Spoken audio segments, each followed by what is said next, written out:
জামাতের আমির, বিরোধী দলীয় নেতা ডক্টর শফিকুর রহমান এবং সাংবাদিক বন্ধুগণ, দেখেন, আমরা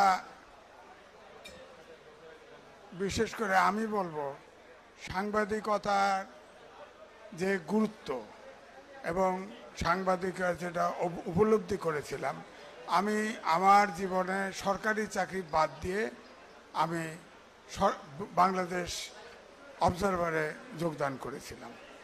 কিন্তু এখন এমন একটা জায়গায় গেছে যে আমরা গণতন্ত্র চাই, অভ্যুত্থানের ভিতর দিয়ে ফ্যাসিবাদের বিলোপ চেয়েছিল, তরুণরা নেতৃত্ব দিয়েছিল। আমরা গণতন্ত্র চাই, আইনের শাসন চাই, সুশাসন চাই। কিন্তু সাংবাদিকতা হচ্ছে গণতন্ত্রের অন্তর্নিহিত শক্তি। কিন্তু এখন রাজনীতিবিদরাও অনুগত সাংবাদিক চায় এবং সাংবাদিকরাও রাজনীতিবিদদের অনুগত হতে চায়। সুতরাং আমি সামনের দিনগুলো কি হবে জানি না, তবে এবার সংসদে অভ্যুত্থানের শক্তিই আছে। আমি আশা করি গঠনমূলক আলোচনা করে সাথে ফ্যাসিবাদের আবার প্রত্যাবর্তন না ঘটে, সবাই সম্মিলিতভাবে একসাথে গঠনমূলক আলোচনা করে গণতন্ত্র প্রতিষ্ঠার জন্য আইনের শাসন এবং